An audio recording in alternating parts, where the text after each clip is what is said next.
Good afternoon, all of you. Last time we discussed motor development, gross motor development, fine motor development, and different type of stages. Today we start new topic, posture. What is the posture? Beta, posture is a body position. It's a two type of posture. One is static and second one dynamic. What is the static position posture? Static posture वो posture है जो without movement होते हैं, जैसे standing हो गया, sitting हो गया, ये क्या है? स्टैटिक posture है. डायनामिक मीन्स विथ मूवमेंट, जिन्हें हम विथ मूवमेंट में करते हैं, जैसे वॉकिंग, रनिंग, ये क्या है? डायनामिक posture है. Next question is arise, what is the mean of correct posture? Correct posture किसे बोलते हैं? When our body feel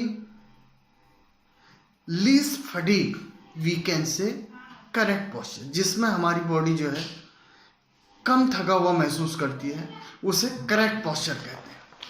Now one definition, according to Avery, good posture is one on which the body is so balanced as to produce least fatigue. Good posture वो posture है जिसमें हमारी body balance रहती है और कम से कम हमें थकान देती है, उसे हम गुड posture बोलते हैं. नेक्स्ट टॉपिक है the anatomy of good posture. posture की क्या एनाटॉमी है? To have good posture it is essential that back muscles joint be in a correct alignment. जब जो हमारे एसेंशियल है गुड posture के लिए, वो हमारी बैकबोन हो गई, स्पाइन हो गया, हमारी मसल्स हो गई और हमारे जॉइंट्स हो गए, एसेंशियल एलिमेंट है जो हमें गुड posture देते हैं. Back, a healthy back has 3 natural curve. 3 natural curve होते हैं हेल्दी बैक में. पहला है स्लाइड फॉरवर्ड कर्व इन नेक, जिसमें सर्वाइकल एंड थोरासिक आता है. उसके बाद है slide back curve upper back, जिसमें थोरासिक कर्व आता है, and slide forward curve in lower back, जिसमें हमारी लंबर कर्व आता है. Good posture actually means keeping these 3 curve in balance alignment. ये जब तीनों हमारे सर्वाइकल हो गया, क्लेविकल हो गया, थोरासिक हो गया और लंबर, जब ये जो है बैलेंस रहते हैं, तीनों स्ट्रेट रहते हैं, तब एक गुड posture बनता है. सेकेंड है muscles. Strong and flexible muscles are also essential for good posture. जो हमारी स्ट्रॉन्ग मसल्स है, फ्लेक्सिबल मसल्स है, वो भी स्ट्रॉन्ग बनाती है हमारे, वो भी करेक्ट करती है हमारे गुड posture को. जैसे एब्डोमल हो गया, हिप मसल हो गई, हमारे लेग की मसल्स हो गई, ठीक है ना. उसके बाद जॉइंट, हमारे hip joint, knee and ankle joint balance the back natural curve when one move making possible to maintain good posture in any position.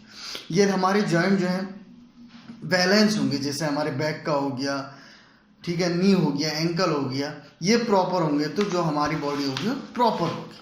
उसके बाद आता बेटा correct posture of standing. Standing का करेक्ट posture क्या होता है?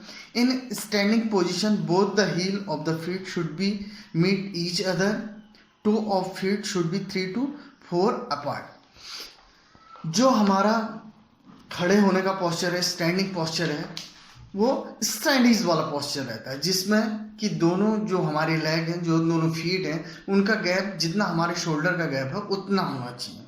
To of the feet should be, the whole body should be correct straight, knee chin inside, chest forward, belly backward press. और जो हमारा बैकबोन है वो स्ट्रेट होनी चाहिए, ठीक है ना. Inside with the equal body weight of both foot. इससे क्या होगा, ये दोनों गैप होगा तो हमारी जो CG है, सेंटर ऑफ ग्रेविटी है, वो क्या होगी? डाउन जाएगी. सेंटर ऑफ ग्रेविटी जितनी डाउन जाएगी उतना हम बैलेंसिंग रहेंगे. इसलिए हमेशा आपने देखा होगा स्टैंडीज पोजीशन में हम ज़्यादा देर तक खड़े हो सकते हैं, ठीक है ना.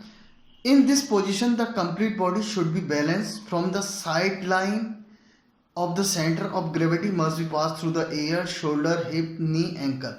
ये जो हमारी सेंटर ऑफ ग्रेविटी लाइन होती है वो मिड से होकर जाती है. In such position the muscles, ligament remain free to stretch, इसमें जो हमारी मसल्स हैं और जो हमारे लिगामेंट है वो भी फ्री महसूस करते हैं। तो स्टैंडिंग का जो खड़े होने का तरीका है वो back bone should be straight, हमारी चिन पैरेलल होनी चाहिए, आई कांटेक्ट फ्रंट होना चाहिए, और जो हमारे दोनों पाँव के बीच, दोनों फीट के बीच में गैप होना चाहिए, जितने वाइड हमारी शोल्डर है उतना होना चाहिए। ये आप अटेंशन की पोजीशन में खड़े होते हैं तो हम ज़्यादा देर खड़े नहीं हो पाते, क्योंकि जो हमारे सेंटर ऑफ ग्रेविटी है वो ऊपर चली जाती है। सेंटर ऑफ ग्रेविटी जितनी ऊपर जाएगी उतना हम अनबैलेंस होंगे। नेक्स्ट है करेक्ट पोस्चर ऑफ सिटिंग। बैठने का करेक्ट पोस्चर क्या होता है? When we sit in the chair our hip should be far back in the chair as possible. हमारे बैठने का तरीका होता है, हमारे दोनों जो hip chair, our hip should be far back of the chair, हमारे जो हिप है वो चेयर पे लगी होनी चाहिए, ठीक ना। Head, spinal column, shoulder and hip should be in straight line in correct. जो हमारे जो बैक स्ट्रेट होती है वो चेयर पर लगी हुई होगी, ठीक है ना। Leg should be touch the ground and not in the hanging position. जो हमारे पाँव हैंगिंग पोजीशन में नहीं होंगे, वो क्या करेंगे? ग्राउंड को टच करेंगे। Thigh should be in horizontal position. जो हमारी थाई होगी वो चेयर में हॉरिजेंटल पोजीशन में होगी, ठीक है ना। While we read the book should be table but the book should be not too away from near to eyes. The approximately distance between book and the eye should be 30 centimetre. जब हम book को पढ़ते हैं बैठे, तो book जो है, जो मैक्सिमम डिस्टेंस है वो 30 सेंटीमीटर होनी चाहिए। 30 सेंटीमीटर दूर से हमें बुक पढ़नी चाहिए, ना ज़्यादा क्लोज ना ज़्यादा दूर से, ठीक है। If we do not follow this rules the eyesight problem में अकर्स। हम जब इस रूल को फॉलो नहीं करते हैं तो आईसाइट वीक होने के चांस बढ़ जाते हैं। For writing the table slide inclining toward outside the approximately. और क्या होना चाहिए? जब हम लिखते हैं तो टेबल थोड़ा सा हमारी ज़्यादा क्लोज नहीं, ज़्यादा दूर होनी चाहिए, इतना होनी चाहिए जितने कि आपकी जो बैकबोन है स्लाइटली थोड़ा सा बेंड रहे। तो ये था सिटिंग पोस्चर। सिटिंग में जो है हमारी थाइज जो है हमारी चेयर में जो है क्या लगेंगी? हॉरिजॉन्टली रहेंगी, ठीक है ना, लगी हुई रहेंगी। बैकबोन हमारा जो है, जो हमारा हिप जॉइंट है वो जो है हमारे चेयर के एज को, लास्ट कोने को टच करेगा, और बैकबोन जो हमारी स्ट्रेट रहेगी, और जो हमारे फीट है वो ग्राउंड को टच करेंगे, हैंगिंग में नहीं रहेंगे। ये करेक्ट पोस्चर है। तो today we discuss posture, it's type, standing posture and sitting posture. Read the book. If you have any type of problem, you send me a query. Thank you. Have a nice day.